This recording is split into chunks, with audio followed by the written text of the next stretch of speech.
So today I have the pleasure of being here again with WormTime, and today we have a special treat.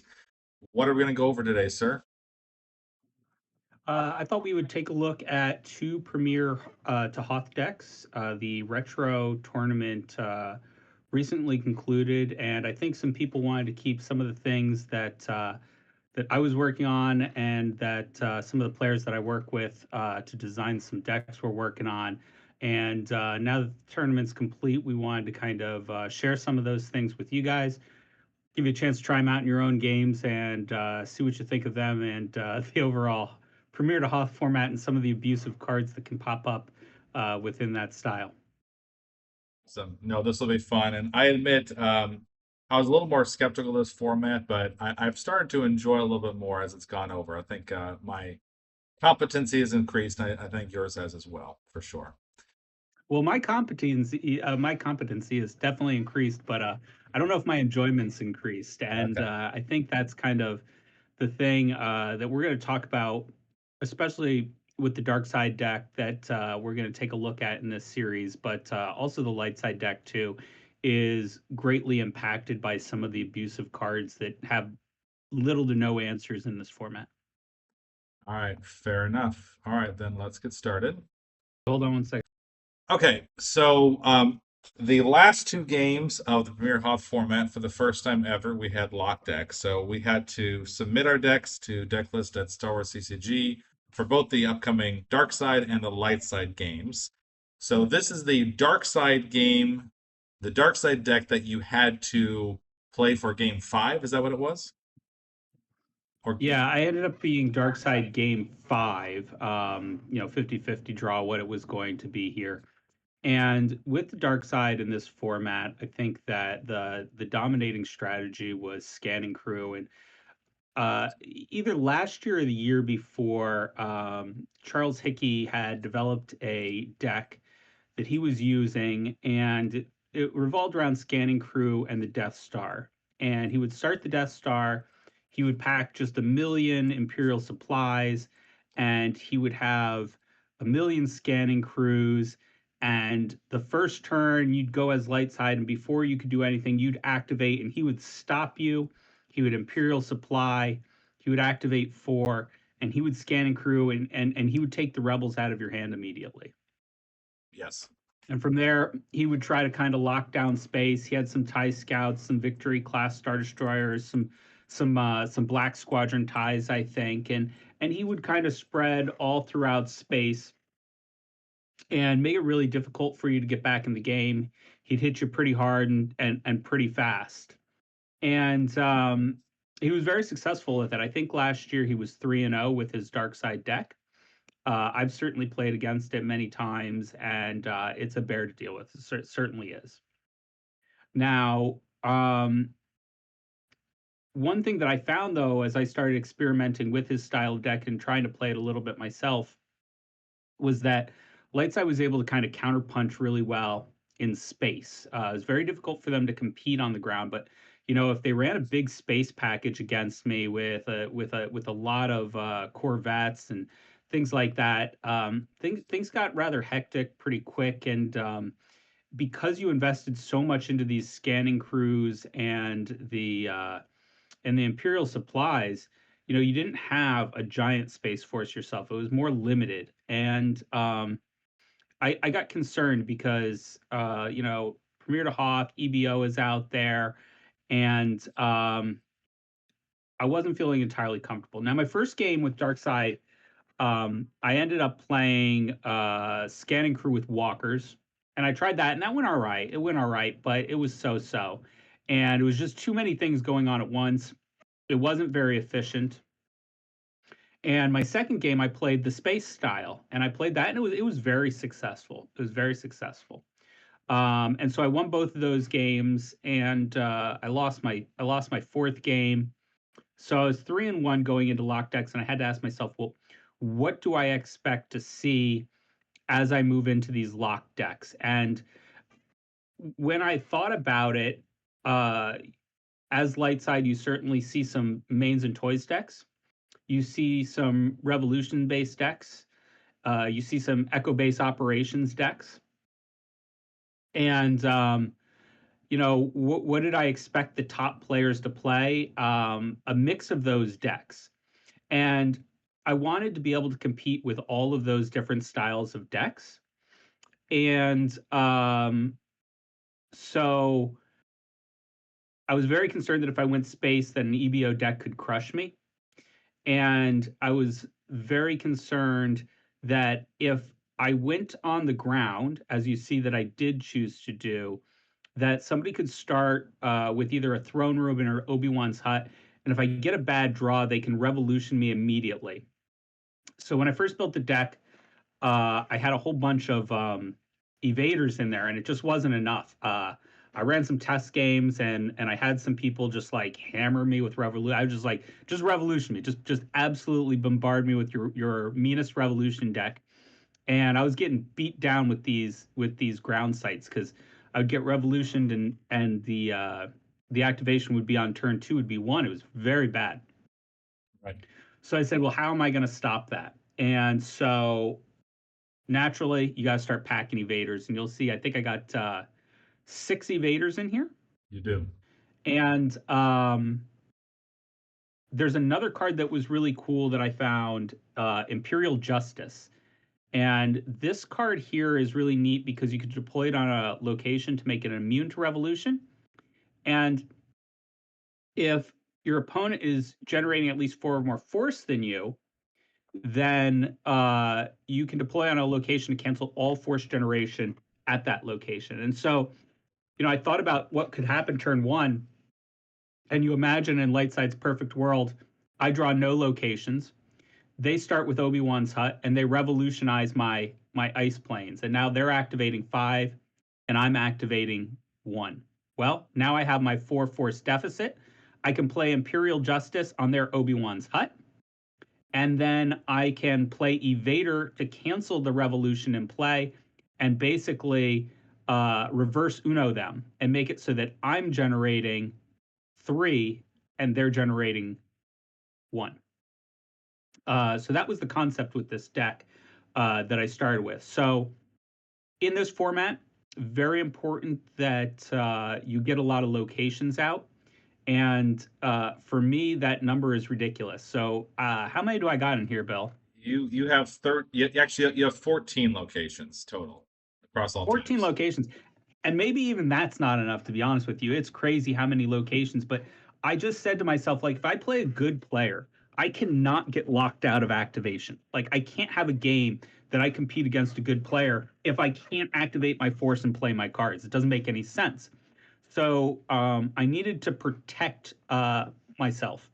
Now, as I thought about that as well, I thought about the concept of the deck and what the scanning crew was doing, right? And so the idea is that we take all their best characters out of their hands, their Obi-Wans, their Lukes, and things like that. It makes it so they can't play Sense and Alter effectively, and it allows you to kind of control the board. And I said, well, if I'm removing all these characters, and characters are, designed to go on the ground, and my opponent's not going to have any characters in their hand. Well, I don't really care how strong my characters on the ground are. Because if they don't have anybody to attack me, it doesn't matter whether I paid 6 to put a Darth Vader down, or whether I put, an Admiral Ozzel down for free, or a Labria down for 2, or whatever the case may be. So I said, well, why don't I have a bunch of cheap deploy characters? And I wanted some spies because people like to play 2-0 sites. And the idea of this deck is that you are going to scan and crew, you're going to remove their characters, and then you're just going to plop a single character down at sites and start draining immediately. And you're going to drain as fast as you can. You're going to get going. If you can get a drain of 2 on turn 1, you're going for it. If you can get a drain of 4 on turn 2, you're going for it. And you don't care how exposed you're going to be. You'll notice I don't even have a Gick in here. I don't even have a Gick because, again, my game plan revolves around them not being able to launch an attack on my characters because I'm going to prevent that with scanning crew. Okay. So I do have some emergency space. We got Devastator and Victory class Star Destroyer. We've got we've got the Vader package still, okay? And you'll notice it's only three. Some people they like to run a big Vader package, five, six Vaders, and just plaster the board every time with Vader. But again, when I built this deck, I wasn't looking to have a big fight. I'm looking to stay out of fights. So Vader isn't as important to me in this deck as it is in other decks. And in fact, if I have Vader in my hand and choices, do I deploy Vader by himself to a site or do I deploy a Labria by himself to a site? I'm choosing the Labria every time, every single time. And Darth Vader is going to kind of hold back. He's my ace in the hole. And when I get in trouble, and maybe somebody slips through scanning crew and makes it out to the table, I want to be able to deploy Vader immediately and hit them with him. What's up, bud? Have a good night. Sounds fun. So I want to hit him immediately with Vader, and so I'll kind of like hold Vader back in my style of play with this deck. And then you've got some other cards in there that are just universally good. You've got grabbers, you've got some sense and alter, you've got some monarchs in there, and then you've got some undercover spy eliminators, if you will. And that's really all for the deck. It's very bare bones. Yeah. And yeah, it might not be obvious to people, looking at the screen, but it really is effective. And I think when we started this league, we had much fewer locations, generally speaking. And by the end, I think kind of your strategy of kind of having like, three copies of relevant Twixes really served. And I think, you're only giving at most two light side icons. So you are trying to truly minimize, the force to try to put the lock because, one thing about scanning crews, you put them back, but if your opponent gets more force than you, it's not as effective. So you have the potential to kind of out generate the light side and scanning crew them. And if you get unlucky, you kind of with Imperial Justice and Invader, you can kind of claw that back, which is really nice. Exactly. I wanted to win the activation war, as you said. That's certain with this deck. And I've done many streams, and I can tell you, with the exception of the game where somehow you won while you only activated three force the entire game, the player who Yes, activated more force typically won the game. true. And that really stood out to me. There are exceptions out there, but by and large, you win the activation war in this format, you're going to do pretty well. You're going to have a chance to win.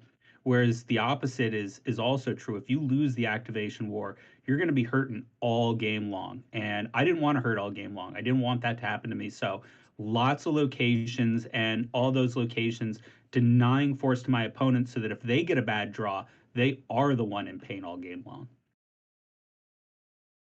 No, no, I can't add anything to that. I completely agree with you. I guess the only thing I might say is, like you mentioned, you want to hold Vader back.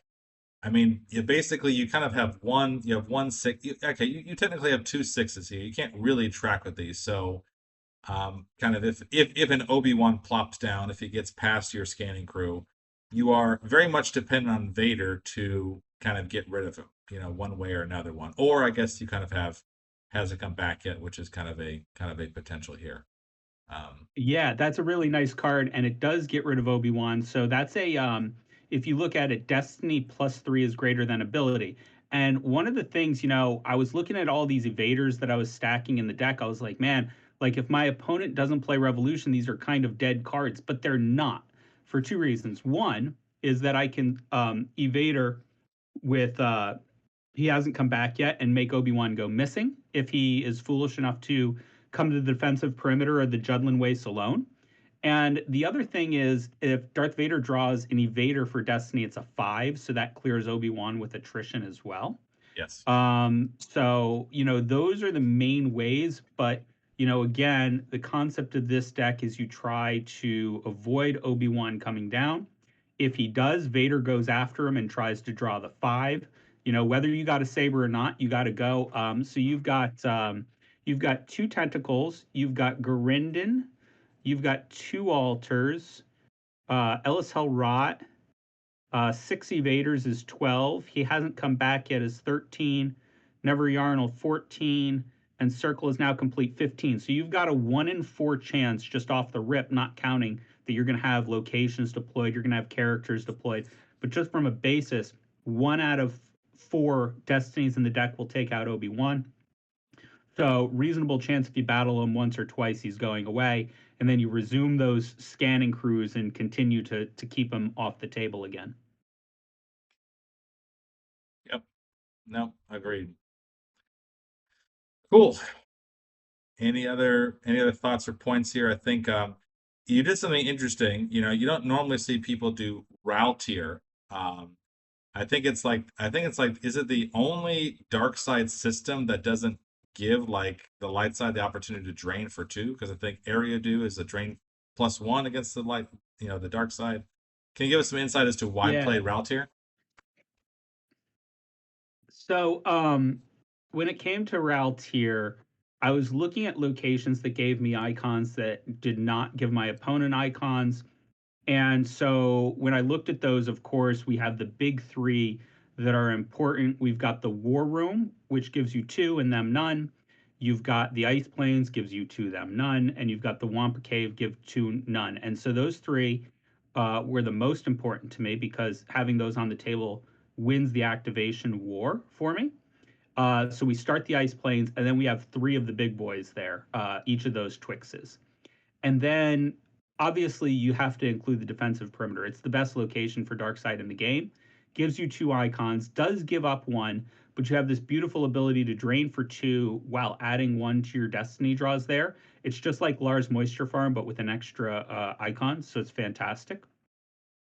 And so I included 3 of those as well. And I really focus. I was like, man, like if I can get those 4 locations down every game, I'm feeling pretty good. And so do you add 4 of them? Well, the more that you add, the less effective they are because if I have 14 locations but they're all tied up in 4 copies of the same, well, it doesn't help me if I draw 2 war rooms. It doesn't help me if I draw 2 defensive perimeters. It doesn't help me if I draw 2 Wampa caves. I can only play one of them on the table. So what else can I mix in? And if I only use those big Twixes, then I'm more susceptible to Grimtash. So I looked at other locations. And first I started with Hoth locations because they're just great. They're giving me icons. They're not giving the opponent icons. And more importantly, if my opponent plays EBO, I need to be able to shut it down. If you look at my characters, I'm not launching a big assault on Echo Base, and I'm not launching a big attack in space. That's not what the deck's designed to do. So if Echo Base operations comes down, my opponent can spread in space and drain. I'm in big trouble, big trouble. So here with the Hoth locations, the idea is I actually have 4 locations. You need 5 to cancel EBO. I have 4 locations outside the main power generator's shield that I could deploy to. So I could drop my characters, and if I see they're playing Hoth, I'm going to get my characters down. I'm going to cancel that Echo Base operations as quickly as possible. Um, Ideally the turn it comes out and they're never going to be able to use it. So in went the 6th marker, in went the 4th marker, and we had all those. And I started then looking at what else gave me icons but not my opponents. And so the only other sites that are out there are Death Star sites, and they're all drain +1 for the light side. So if I lose those, they're a liability. Okay, if I lose them, they're a liability. Yeah. Now, Raltier here, on the other hand, gives me an icon. It does not give my opponent an icon, and if they overtake it, then they only drain for 1 there. So big whoop. Go ahead, drain me for 1. I really don't care about losing Raltier. If you have a strong enough space package that you can take Raltier from me, because again, it doesn't have icons, you would have had to put out your own system or Tantive 4. I'm sure you're running a system that you could have held anyway. So you're not benefiting anything from my giving you an icon there. You could have drained me at Kashyyyk. You could have drained me at Castle, wherever. I'm not too worried about that icon. So it was a nice way to add a non Grimtashable location in there. It has some side text for the Devastator that's kind of helpful that it moves to or from there for free. So if I want to park the Devastator there, I can move it for free and not pay a force, which, hey, sometimes games are swung on a single force and, whether or not you have it to spend. So little extra bonus there for if I need a retreat. But yeah, it's just a location that gives me an icon that I can lose. Agreed. I guess one thought when I was looking at this deck, obviously, because you mentioned EVO. And so yeah, if you're fighting, a deck and you suspect like if you like scanning through them, you see a 10 to 4, you're probably not going to deploy route here, not going to give them the chance even one. But there's a kind of a form of EVO where like you see things like Dantooine, you know, not see Dantooine like this, where Yeah, I play that EVO. Yeah. yeah, or like Alderaan kind of thing. And Mhm. I think like there's I think it was Deathus, I believe. Maybe it was Deathus or maybe it was uh Apollo, Fiercer, who played like a version where they pretty much focus just on like the sites that Darkseid can't deploy to. So I'm just curious in your mind, like if you were facing EBO and you were facing like a turtle EBO, do you think that you would deploy Raltier so that you could deploy like Devastator to Raltier to go to one of these locations? Or do you think you would not deploy Raltier and you kind of focus on like invading Hoth to cancel EBO in that hypothetical matchup? I would 100% focus on canceling EBO. Okay. 100%. Yeah. If they're not, threatening icons, Kessel's really the only system that I care about if EBO's off the table. I can outdrain any other light side space package, but if they get Kessel out and start some big drains at Kessel, that could be a problem. So these ships are basically emergency Kessel stoppers. And that's really their only function. If my opponent was to put people out at like Kashyyyk, I just let him drain me for one there. If he puts people out at Hoth or whatever system he wants to use, great. He's committing the system to the table. He's committing usually at least a ship and a pilot. So that's 3 cards. So it's going to take him 3 turns to get any return on his drain. And then even after that, it's only 1 extra damage to me. By all means, have at it, buddy, because I'm coming down with 1 character at a drain 2 location, 2 cards, and I'm getting my return in 1 turn. I only need 1 turn to get my investment back. Okay. Nice. All right. Should we take a So look at the game we played with it in the retro league?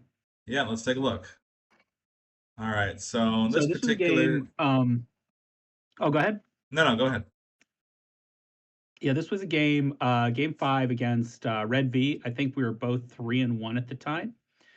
And of course, with locked decks, there's no way to kind of prepare, what you have. But you'll see a nice opening hand if you want to pause it here. A really nice opening hand. Oh, we missed the scanning crew.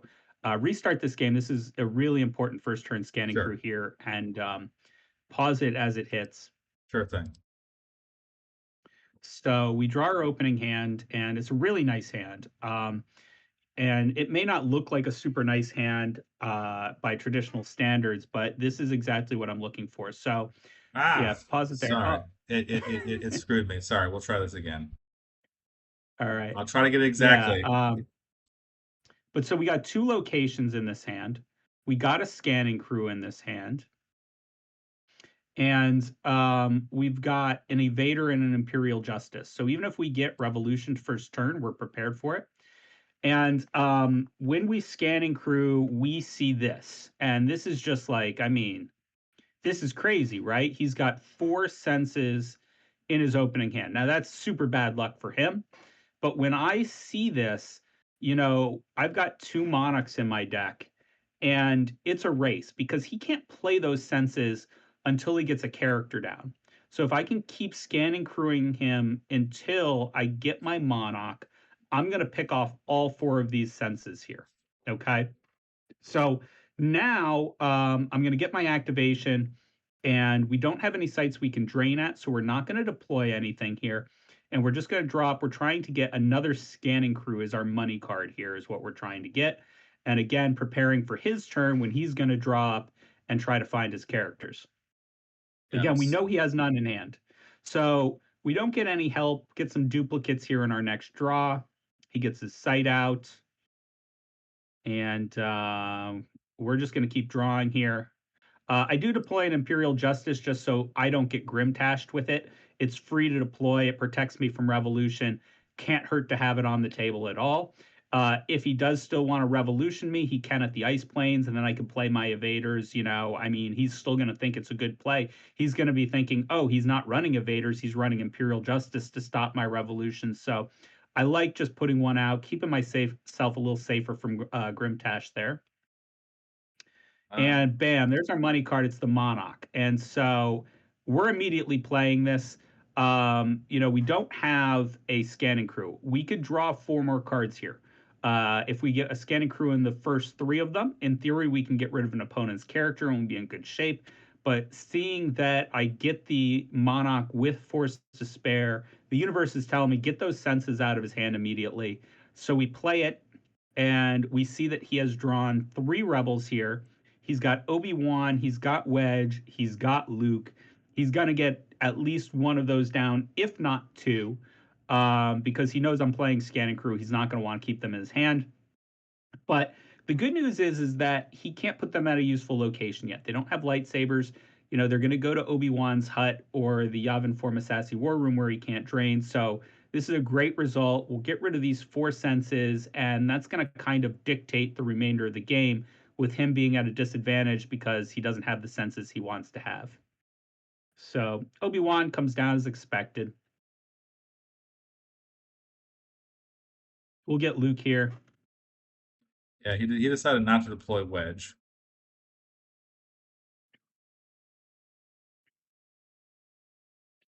And he draws up some more. We scan and crew again. Now, I didn't scan and crew him again immediately because, I don't care about Wedge coming down. I really don't.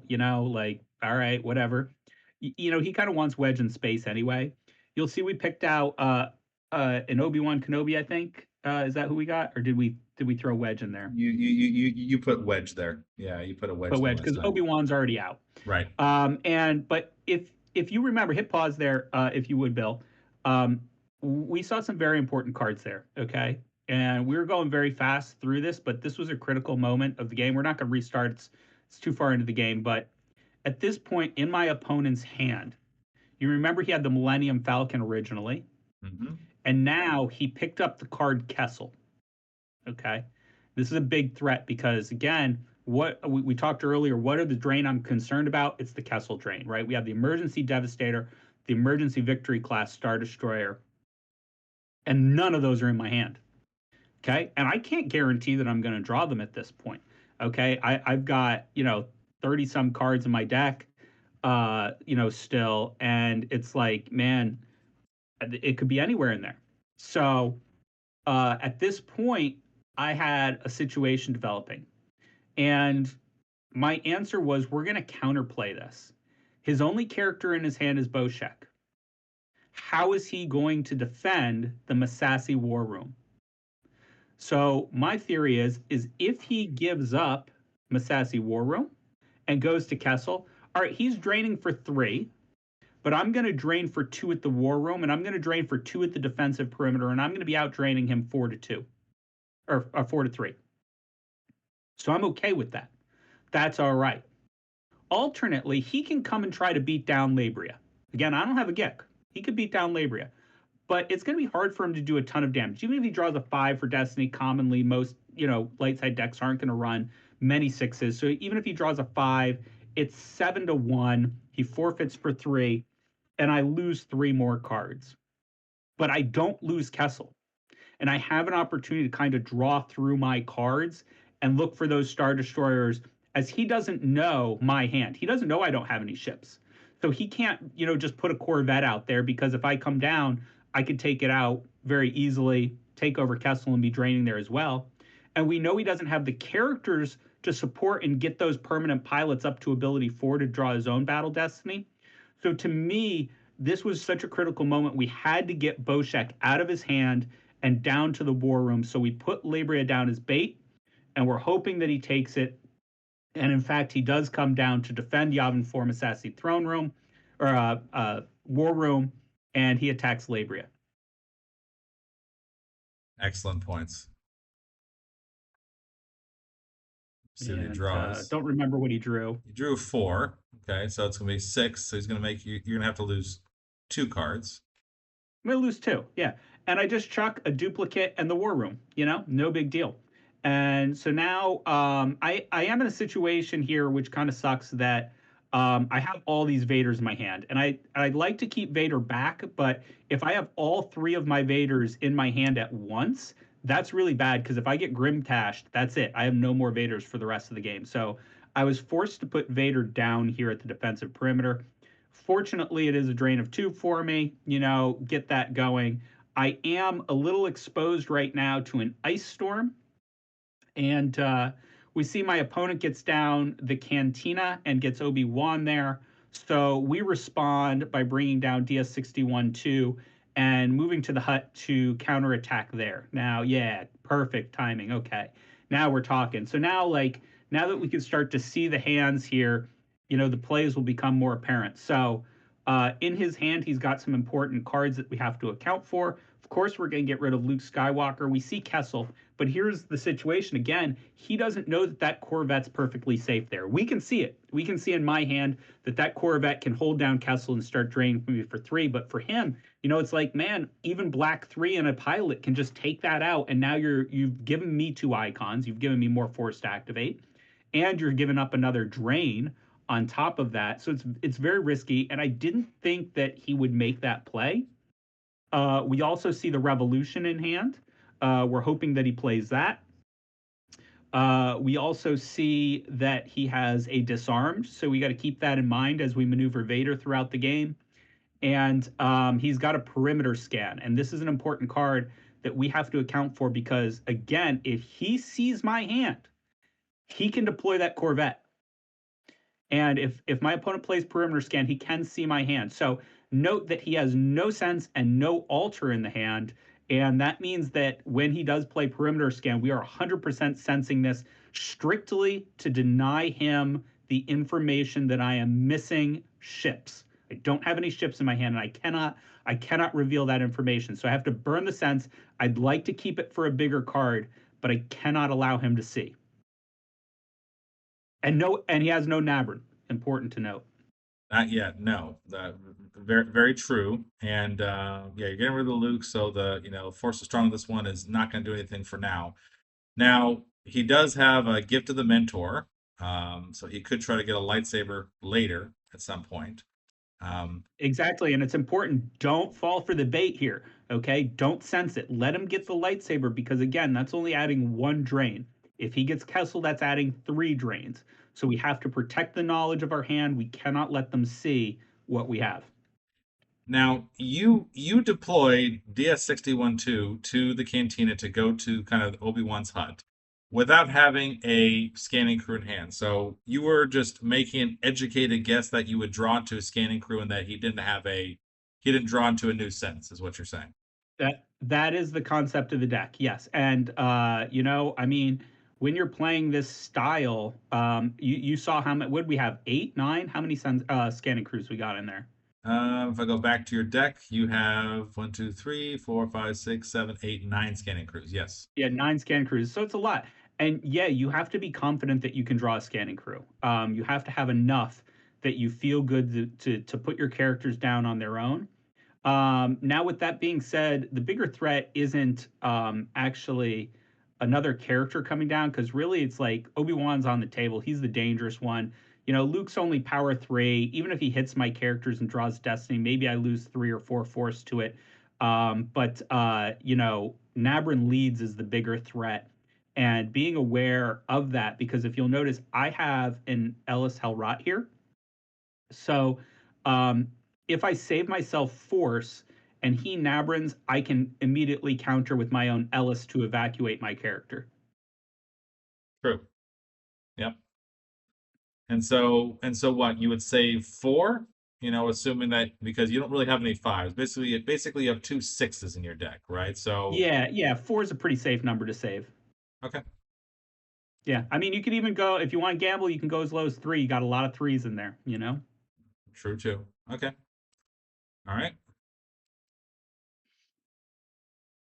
So we get rid of Luke, of course, and pull a couple more scanning crews. We're going to sense the perimeter scan as we talked about.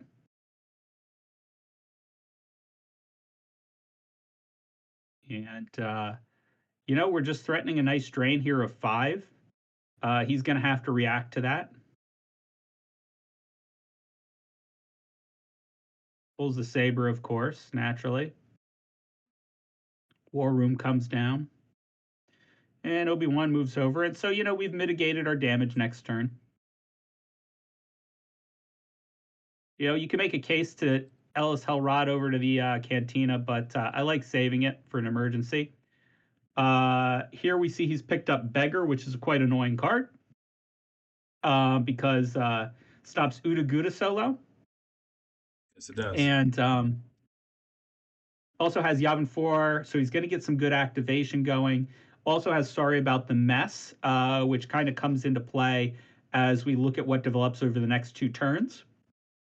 So, but again, nothing else to fight with at Kessel, fortunately. So I felt confident that he wasn't going to attack at Kessel yet. Okay, so at this point, you've seen his hand. You do have an Ellis Hellrot. You could Ellis Hellrot, DS, 61 and drain it in the Cantina, or you could, kind of Ellis Hellrot to Obi-Wan. I What could also Ellis Hellrot to the Massassi War Room and try to take out Boshek. you could. But if I do that, he might have a second Boshek. And so I rather liked him trapped there. Okay. Okay. So you Yeah, we get Obi chose. out of the way. Uh, oh, I did use the Ellis Hellrot. Interesting. And I'm just going to go drain. I guess I said, in the moment, no Nabrin. I do have several Ellis Hellrots in this deck. I think I got 2, maybe 3. Um, You have one Ellis oh, I Hellrot. have 1. Wow. Okay. I thought I had more actually, to be honest with you. So in retrospect, knowing I only have 1, I think I probably should have saved it. But Okay. Well, you drained for 4 that turn. yeah, I like to do damage anytime I can with this deck. And now we get our beautiful victory class Star Destroyer, and I feel good now because the Boshek Gambit has paid off. I have my ships. I'm no longer afraid of Kessel, and I could really just focus on my game of dealing this damage out every turn. And if I can out damage him, then again, what's he going to do? So he does in fact have a second Boshek. Funny enough, we see that now. Got the back to tank, and we get rid of Luke again. So very nice. You did, and Nice scanning now, crew. yeah, and now he does have the neighbor that you can see, and you chose to do a scanning crew at the end of his turn, like, yeah, and you chose it before he drew everything. So why did you wait for 13 cards to use a scanning crew? I guess is my question. It was just feel I wanted him to have enough time to draw a rebel, but also like you want to get it before the sense. So, you just gotta pick a time. And I had a second scanning crew here as well. If he draws into a grappling hook, he can make it unique. And this way I get 1 on this turn and 1 on the next turn. If I wait till my turn and he grappling hooks and he has 2 rebels, I can't get rid of both. Okay, interesting. All right, yeah, because now he can do a mean combo. Now he's capable of the neighboring, sorry about the mess combo if he wants to, and you can whatever you save for, so he can do stuff in the future turn. And he's got the beggar. Yeah, he's got everything. Yeah, it's a rough thing to see, but we've got some good things in our hand as well. But it is very important that he has both Nabrin and Sorry About the Mess here. That's a big deal. So we see he picks up 2 more Lukes. 2 more Lukes. Yeah, it's a lot of Lukes. It's a lot of Lukes. Gonna have to get rid of another one. All right, so get rid of one of them. So yeah, I guess I'm curious. You've seen his hand, you see what he can do. I mean, you're in danger next turn of him neighboring over to DS. So even if you move DS over here, you can neighbor and start a battle and try to do some overflow. Or you can I'm neighbor not in and danger. That's going to happen, right? There's no way I have really to stop that. I got 1 sense left, but he's got an altar, so that's not going to help me. Um, I could go fishing for the sense, but again, it's not really going to help me. And sadly, I used my Ellis Hellrot to pick a drain in, and I don't have another one of those. So help's not on the way for DS61 too. And the reality is that he's going to have to absorb a blow. And with this deck, that's something that's going to happen. And there's going to be times where maybe you do take, 5, 6 battle damage. Your goal is that, yes, that's happened, but now that character is by itself, hopefully, and you still are at, two, three other sites and still have all your drains. Okay.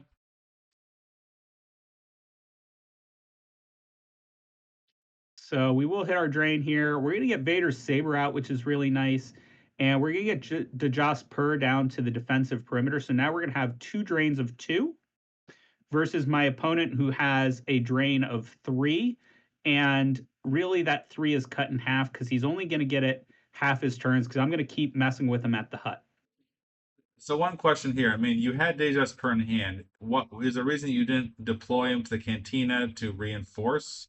DS. Or you're like, Sorry there's about no. the mess. What does he do? He's sorry about the messism, Yeah, right? So if I true. do that, I waste my character. This was a big point in the game actually as well. I could have reinforced also with DS61-3, but again, sorry about the mess. And I said, like, why waste a character here? Let's just absorb the damage. Obi-Wan's gonna hit us. He's gonna tag us, but he's the only one. He has no reinforcements. He doesn't have lightsaber proficiency. Even if he did, I have an altar. So it's five versus two. He's going to hit me for three plus a destiny. Let's hope it's not too big. And, again, let's just focus on the fact that I have Darth Vader with saber draining. I have Dejas Per draining. And I'm just going to outdrain. Okay. Get rid Get of the rid other of the Luke. second Luke. Yeah, there's the second Luke there. Okay. Threw away his second Now, Bosec. we also picked up a Tentacle, which is a great card because we can't have him Nabrin keep happening over and over and over and over again because I'm only putting one character to sight. So you can't get beat down several times. We need to stop this Nabrin in its tracks here. And he hits me with this drain of three. He beggars. Now you'll notice that I did save two force. I was trying to bluff that I had a Uda Guda solo in my hand. He fell for the bluff, but he was like, I got to go for this anyway. And he puts the beggar down, and this is pretty tragic what happens. You drew a We six. alter the beggar Yeah. and the six. So I really felt like that if I was successful with this and I could bluff the Udaguda, because he has no other characters, right? So if I Udaguda Obi-Wan, he's captured. That means DS61-2 takes possession of him, and now I'm draining for six. He's draining for zero. He's never getting Obi-Wan back out. And what prospects does he have for the remainder of the game? I didn't think he could risk it if if I altered that beggar. Yeah. And unfortunately, I was unable to alter the beggar. And now, because of that, he's going to deploy it and he's going to use my two force and feel good about Nabrining. It's unfortunate. The only six left in the deck. So that hurt. He comes over and he's going to give a little beat down to DS here. So be it.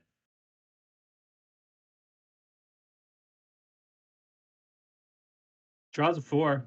Yeah. Pretty nice. And he's gonna hit. Oh, wait, this is his swing. I'm sorry. This Yeah. is his swing. Yeah. Now he's gonna hit. And Andrews drew one for Destiny, so not it could have been Yeah, much so worse. six overflow. Six overflow. It is what it is. Is what it is. You're usually going to take one of these hits a game with this deck, I find.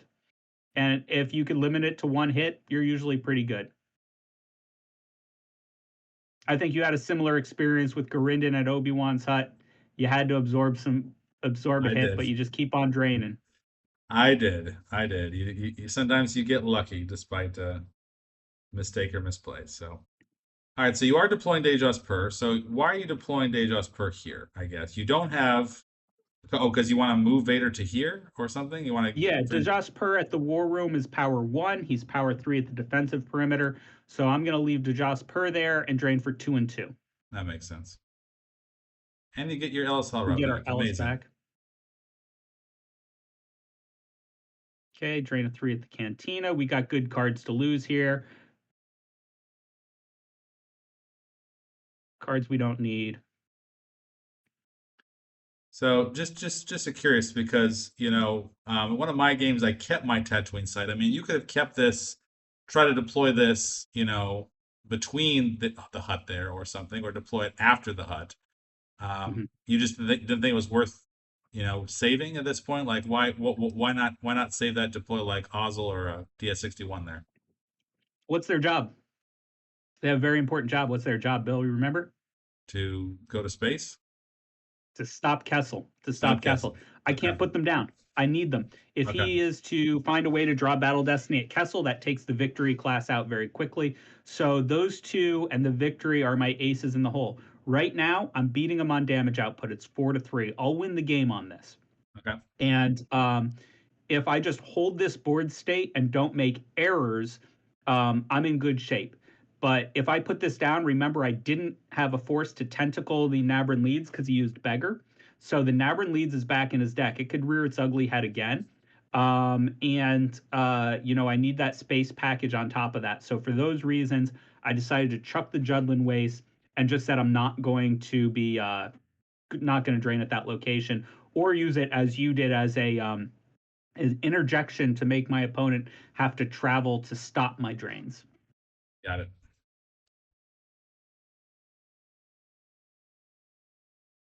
So I noticed my earlier error with Ellis. I will not make that error again. I'm going to hang on to that one in case that I need it for emergencies.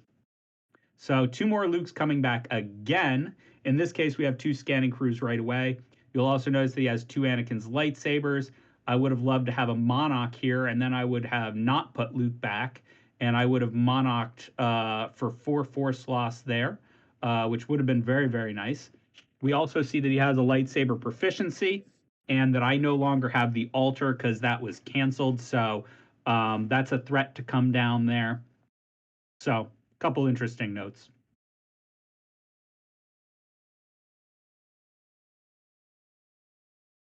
Get rid of both Lukes. Yep. Drain. And again, that's the thing with this deck. You always want to be pushing damage every single turn. Make your opponent lose cards. Force them to react to you. Limit their characters in their hand that give them the ability to do so. Of course, he just got rid of Saltor Calfaz, so unless he has a secret He's got cop. the Well, yeah, utility he belt. has utility, but you're right. He doesn't need it. If he has a Yeah. lightsaber, which he But if does. he comes to Hoth, now I can circle him. True. Yeah, so Obi-Wan, if he And moves to Hoth, is very risky. way too many scanning crews here. So I think I just burned one here just to put it back because I just had too many scanning crews in my hand. Okay. But if you notice, Nabrin's back. Yeah. Nabrin Leads is back. Navrin So and Sorry About the Misses um, both back. Yes. can you tell how much force do I have? It's a little blurry on my screen. How much You force do I have yeah, yeah, active? you have 5, 5, and 7. So you have 17 life force plus 14 in your hand. Yeah, So so let's see how much force I save. 5 or 4 probably. But 3. Okay, you save 3 force at this point in time, and you have 4 scanning crews in your hand, plus the tentacle. That's what you have. mhm, mhm. I actually might have known where a scanning crew was in my deck, and I think I might have saved exactly 3 on that point there. Okay. So he's going to drain you for Okay. 3. You're going to get rid of a marker, a scanning crew, and a second scanning crew. You'll have 2 scanning crews in your hand. And Too he's many deploying scanning Kessel. crews. Yeah. Yeah, so he's desperate, right? But he doesn't have characters. So now he's got 10 power, but he doesn't have 4 ability. And here's where those pilots are going to pay their dividends. We didn't deploy them later. Um, he does have Luke and Cal, but he drew them now, so they're not coming down this turn. And I have a chance to strike before Cal would make the 4th ability. Correct. Yes, you do. And that's why these pilots were oh so important. You can imagine, even if I did overflow, he would just take it and keep those ships there. So I had to do attrition. And I think that if I remember correctly as well, these scanning crews were also setting up 3s for Destiny so that I ensured I didn't draw a 0. Yeah, he could have tried to neighboring leads and kind of like do a sorry about the mess, but he decided to go to Kessel instead, which maybe he should have gone the other way in hindsight, but I guess we won't know. You but getting my drains in as always. Yeah. Again, just dealing damage every single turn. And here we come to Kessel. And this is pretty backbreaking for him. He's been trying to get this out all game, and when he finally does get it out, it's gonna immediately fall. Yeah. Track the scanning crew. Okay.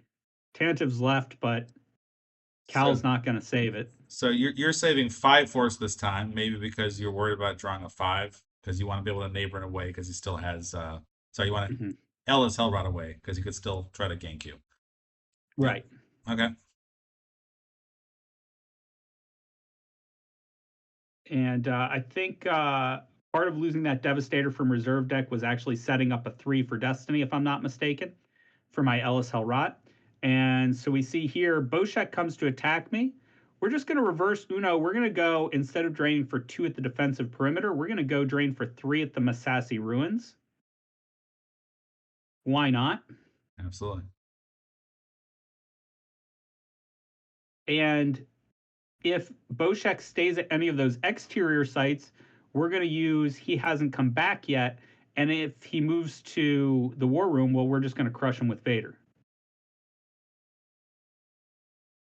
So he decided to play Altar for fun. I guess he can cycle his Altar back and track a Destiny. I guess that makes sense. Yep. Mm-hmm. He's going to draw. And so I'm feeling very comfortable at this point in the game. I don't think there's much I could do wrong at this point. So we see the altar was so that he could use on the edge, retrieve 3. But again, I have my 3s tracked with scanning crew, so I know that Boshek's going away.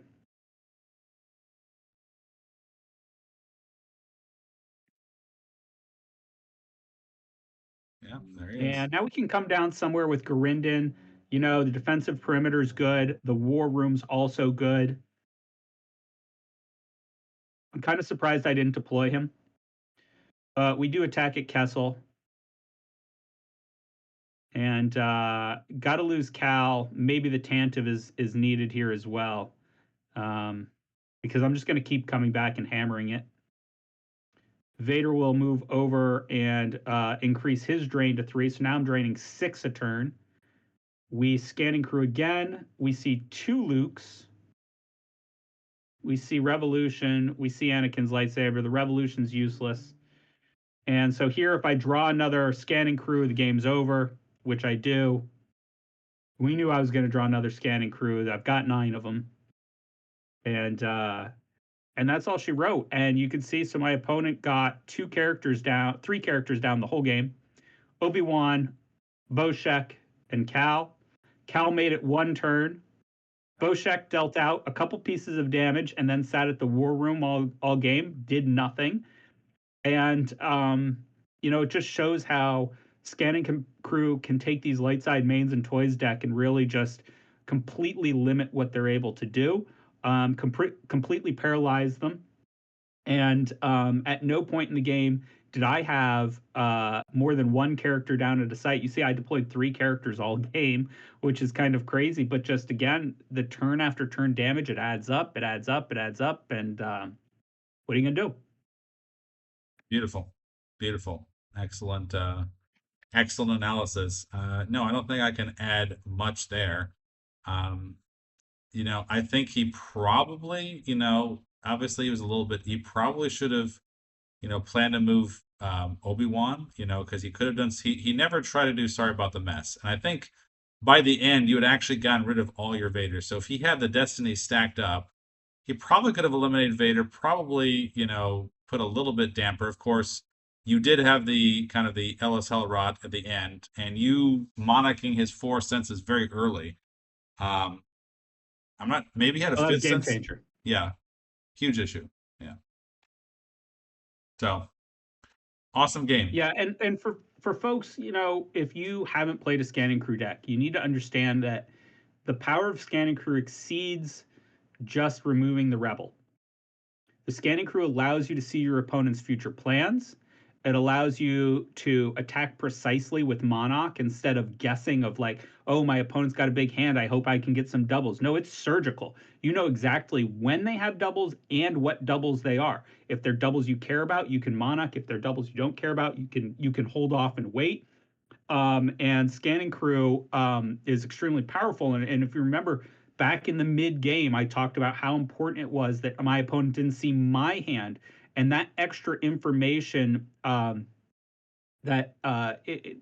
information inequality there where I have the advantage and I know your hand, but you don't know mine is just absolutely a massive advantage in this game and is really the reason why I think that Scanning Crew needs to be banned from this format. It's too powerful. Look at this game. There's no battle. There was one, two battles, maybe. Like it's not an interactive game with Scanning Crew in the meta. And Lightside's best attack against Scanning Crew is often to force lock Darkside out with Revolution, which again is not an interactive game. You'd want to see some thematic stuff, and I think that we could get to that if we got rid of Revolution and Scanning Crew. So, yeah, that's the deck. It's very effective. I encourage you to give it a try. It's a fun to play deck. It's very quick. It's powerful, and your opponent does not have a lot of choices for what they're going to attack your characters with. So you can be very aggressive with your deployments. And the idea is, in fact, to leave all these characters, every single one of those characters is on their own. None of them are really ever teaming up. Vader and Tarkin sometimes will team up, but pretty much everybody's out there to fend for themselves. And, maybe a Gix a good choice in there. It's certainly something that could limit your exposure. It's Destiny 1, which kind of sucks. You got to find it, which kind of sucks. But, again, my plan is just that it's never going to get to that point because the biggest threat is Boshek, and he's only power 2.